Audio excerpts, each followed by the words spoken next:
Hey everyone, today I'm going to be bringing you 10 tips to help you prepare for your myomectomy or hysterectomy.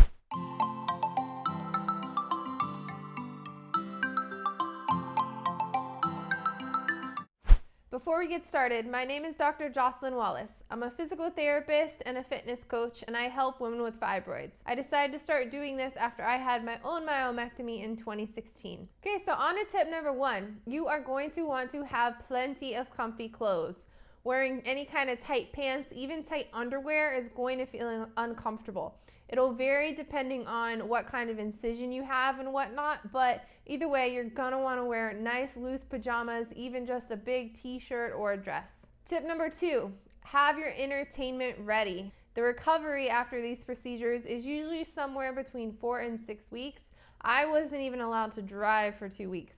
So whether you want video games, whether you have your Netflix list ready, you're gonna want stuff that you can do just laying down, no movement for a while. Number 3, you're gonna wanna get your exercise routine together. So this will depend on what kind of symptoms you're already experiencing and how much you're able to exercise right now, how far away your surgery is, all those kinds of things. But no matter where you're at, you wanna come up with a plan right now to get as strong as you can before the surgery. This will help make your recovery a lot easier and get you in the habit of exercising if you don't already, so that you can get back to it once you're cleared by your surgeon. And tip number 4, you're probably gonna need someone to do all the driving for you.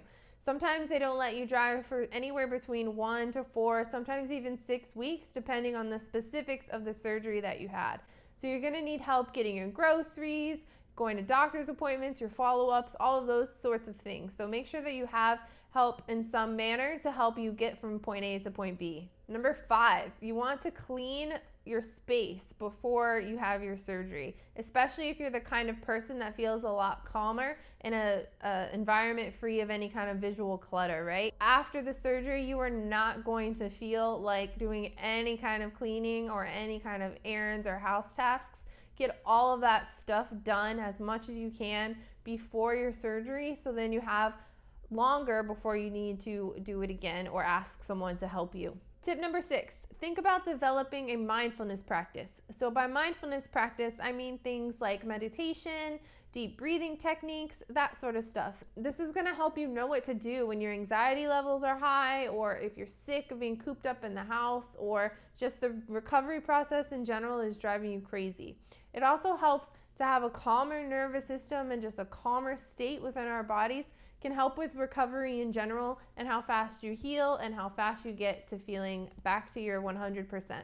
And tip number 7, take the opportunity now to clean up your diet, eating lots of healthy fruits and veggies, getting rid of processed carbs and high sugar foods, and just eating real whole foods. This helps put your body in a healthier state that's ready to heal, and also fills you up with all those healthy vitamins and minerals that are gonna help you recover better. You're not gonna feel great and ready to run to the grocery store and buy all those healthy foods right after your surgery or your procedure, so you wanna have those habits already in place.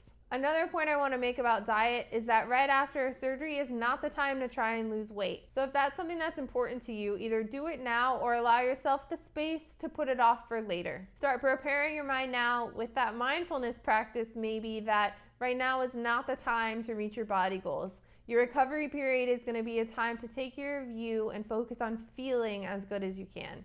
Tip number 8, and this one might be the hardest, but it's to quit drinking. Alcohol messes with our hormones, with the state of our nervous system, with the way that our muscles repair and rebuild, and it's just not the best thing to consume around or after your surgery. For me personally, with my fibroids, my major symptom is heavy bleeding, and I cannot tell you enough how big of a difference it makes in my symptoms when I cut back on alcohol. So I know it's hard, but reach out to whatever resources you have and give it a try. We're almost done. We're on tip number 9. Number 9 is to get good sleep.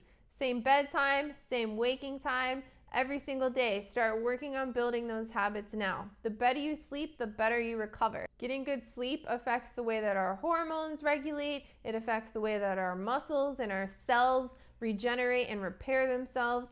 Recovery happens while you're asleep. So if you have the opportunity to build good sleep patterns now, do it. Use that meditation practice you've been working on to help yourself calm down and get better sleep. Sleep in a dark, cool room can help. Take the phone out of the bedroom and develop a nighttime routine to help you start getting quality sleep now. Okay, last tip, and it is to work on your cardiovascular fitness. I know we already talked about exercise, but most of the time when people think about fibroids and these different procedures, they think about their core strength, right? But that's not all of it. You're having major surgery, and afterwards you're gonna feel tired. Walking is gonna feel fatiguing. Going up and down stairs is gonna get you out of breath. I couldn't even sit up out of bed for the first few days. So the more fit you are going into the surgery, the better you're gonna feel in your recovery. So start going for walks or jogs. Get your heart rate up a little bit every day and get your body as fit as you can with the time that you have before your surgery. So that was it for the 10 tips to prepare yourself for your myomectomy. Of course, I can't give individualized medical advice here. Listen to your surgeon's instructions, but I hope this made you feel a little bit better prepared and helped you think about some things that you may not have considered as you're preparing for your surgery. If you found this video helpful, make sure to like and subscribe. And if you have any specific questions about your situation, you can find my contact information in the details below. See you next time. Okay, I'm done.